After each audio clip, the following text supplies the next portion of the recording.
How did a mathematician become America's most wanted bomber?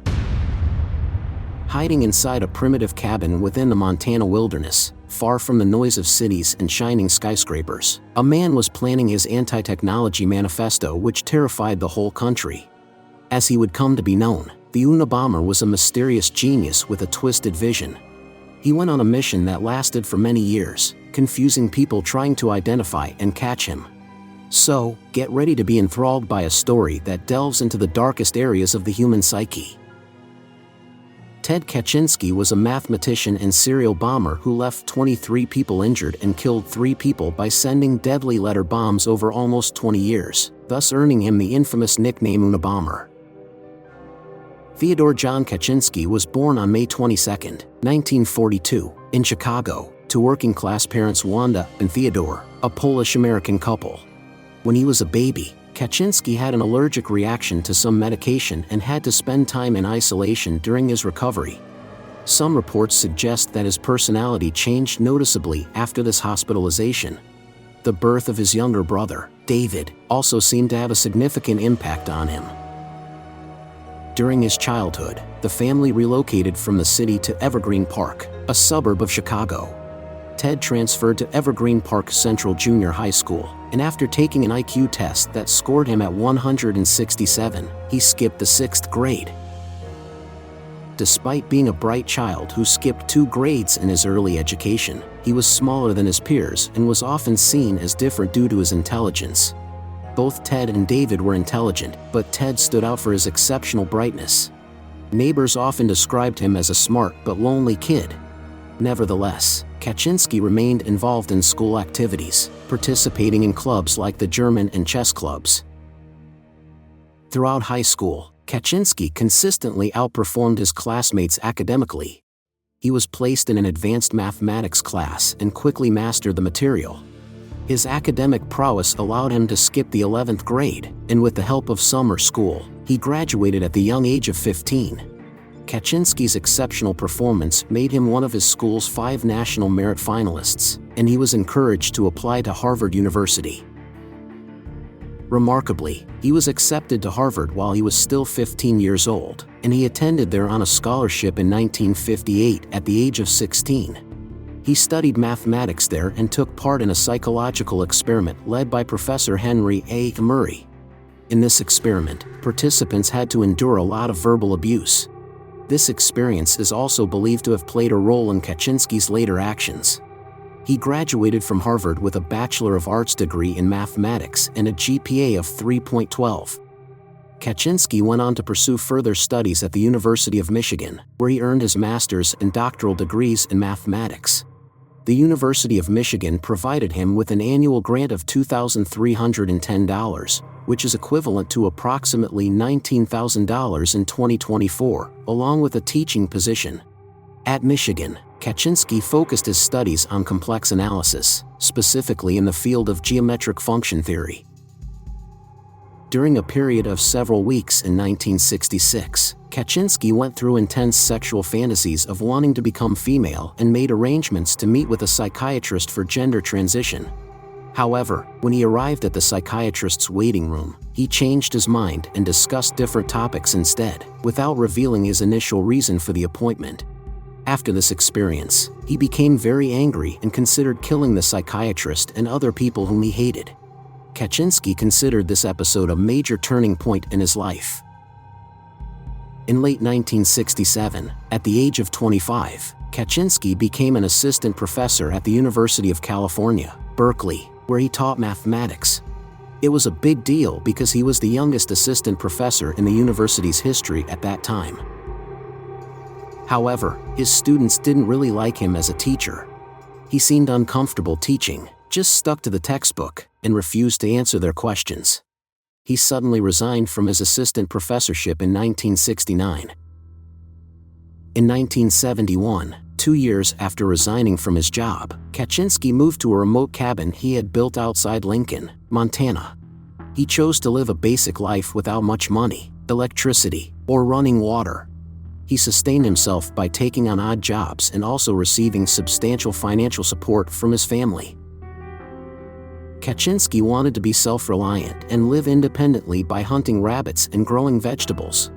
He rode an old bicycle to travel to town, where he spent time at the local library to read classic books in their original languages, according to a library volunteer. Some residents of Lincoln noted that this kind of lifestyle was common in the area. A census worker who visited Kaczynski's cabin during the 1990 census found a bed, 2 chairs, storage trunks, a gas stove, and a substantial collection of books. He read a lot about sociology and political philosophy. He was particularly interested in the writings of Jacques Ellul. Kaczynski's brother, David, mentioned that Ellul's book The Technological Society was like a Bible to Ted. It had a big influence on his thinking. He went once on a 2-day hike to one of his favorite nature spots with a waterfall. During that summer, too many people were around his cabin, so he felt he needed some peace. When he returned, he discovered they had built a road right through the middle of it. He got very upset, so he decided that instead of focusing on learning more wilderness skills, he would take revenge on the system. And this is how the Unabomber emerged. Between 1978 and 1995, Kaczynski sent a series of increasingly advanced bombs to people, either by mail or in person. These bombs killed 3 people and hurt 23 others. The bombs had the initials FC on some parts, which Kaczynski later said meant Freedom Club. He purposely included misleading clues in the bombs and was very careful not to leave his fingerprints behind. In some cases, the fingerprints found on the bombs didn't match the ones on letters believed to be from Kaczynski, which made it more challenging to catch him. Kaczynski's first mailed bomb was meant for Buckley Christ, a professor at Northwestern University. It was sent in a package that had the professor's address on it. But someone found it in a parking lot at the University of Illinois in Chicago. Instead of opening it, they gave it back to Professor Christ because he didn't remember sending it. He got worried and contacted the campus police. When a police officer named Terry Marker opened the package, it exploded, causing minor injuries. Kaczynski's second bomb was sent to Northwestern University, almost a year after the first one. This bomb was hidden inside a cigar box and left on a table.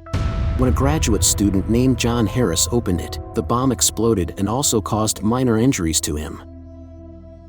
In 1979, a bomb was placed in the cargo hold of American Airlines Flight 444, a Boeing 727 that was flying from Chicago to Washington, D.C. Luckily, a malfunctioning timing device prevented the bomb from exploding, but it did release smoke. This forced the pilots to make an emergency landing. Authorities later stated that the bomb had enough power to completely destroy the plane if it had detonated. Kaczynski sent his next bomb to Percy Wood, who was the president of United Airlines. When the bomb exploded, Wood suffered cuts and burns over most of his body. Between 1981 and 1995, the Unabomber, Ted Kaczynski, sent bombs to people and places connected to technology and industry. Notable incidents include bombings at the University of California, Berkeley, and the Boeing Company. His actions stemmed from extreme anti-technology beliefs and created fear. In May 1985, John Hauser, a graduate student and captain in the United States Air Force, lost 4 fingers and vision in one eye. 2 years later, a bomb that looked like a piece of lumber exploded in the parking lot of a computer store in Salt Lake City, Utah. Gary Wright was injured in the blast, with nerves in his left arm getting severed, and more than 200 pieces of shrapnel entered his body. While he was planting this bomb, Kaczynski was seen by someone, and this led to a widely circulated sketch of the suspect. The sketch described the suspect as a person wearing a hood and sunglasses with a mustache. After a 6-year break, Kaczynski sent a bomb to the home of Charles Epstein, who was associated with the University of California, San Francisco. When Epstein opened the package, he lost several fingers due to the explosion. During the same weekend, Kaczynski also sent a bomb to David Gelernter, a computer science professor at Yale University. Gelernter suffered severe injuries, including the loss of sight in one eye, hearing in one ear, and a part of his right hand. The FBI, in collaboration with the U.S. Postal Service and the Bureau of Alcohol, Tobacco, and Firearms, formed a task force to investigate the series of mysterious attacks. They named the case Unabomb, which was short for University and Airline Bombing. Over time, the unidentified attacker became known as the Unabomber.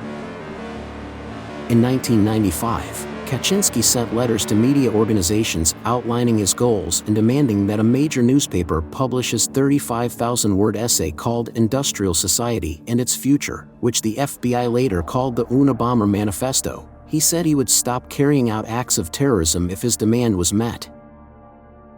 There was a debate about whether to publish the essay, but Attorney General Janet Reno and FBI Director Louis Freeh recommended publishing it for public safety, hoping someone might recognize the author.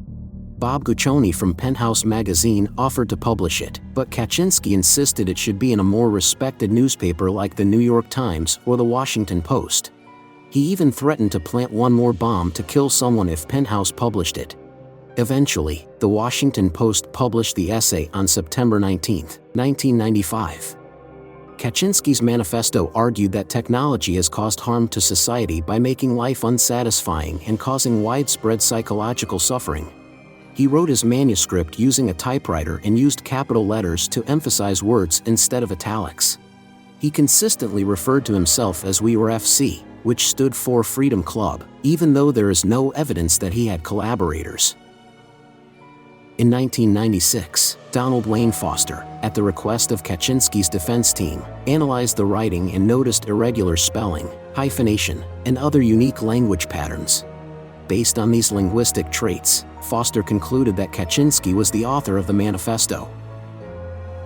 Initially, because of the materials used in the mail bombs, U.S. postal inspectors referred to the suspect as the junkyard bomber. In 1979, a task force was formed with over 150 full-time personnel, led by the FBI and involving 125 agents from the FBI, the Bureau of Alcohol, Tobacco, and Firearms, ATF, and the U.S. Postal Inspection Service. Despite meticulous analysis of bomb components and investigation into the lives of the victims, it proved challenging to identify the suspect. This was because the bombs were constructed mainly from easily accessible scrap materials, making them difficult to trace. Investigators later discovered that the victims were chosen randomly through library research, further complicating the identification process. So the Unabomber Task Force created a free phone number that people could call if they had any information about the case, and offered a reward of $1 million to anyone who could help them catch the Unabomber. After the publication of the manifesto, David's wife encouraged him to read it. He looked through his family's old papers and found letters from Ted that dated back to the 1970s. In these letters, Ted had written to newspapers to express his concerns about the negative effects of technology, similar to what was in the manifesto. After consulting with a private detective, David shared his suspicions with the FBI.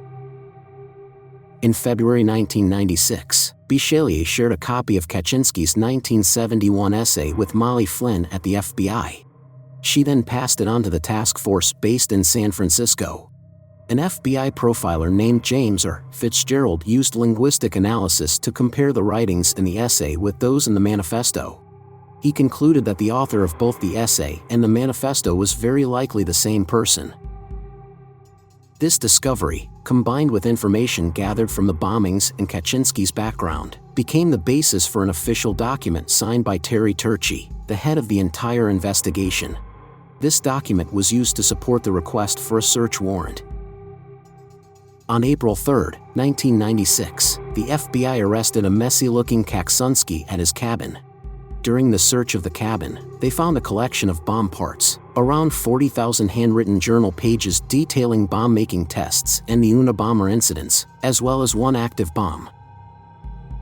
In June 1996, Kaczynski was charged with 10 counts related to bomb transportation and use. Initially, his lawyers wanted to use an insanity defense, but Kaczynski disagreed. Later, he replaced his lawyers with Tony Serra, who agreed not to use an insanity defense and instead focused on Kaczynski's anti-technology beliefs. When this change was unsuccessful, Kaczynski attempted suicide on January 9, 1998.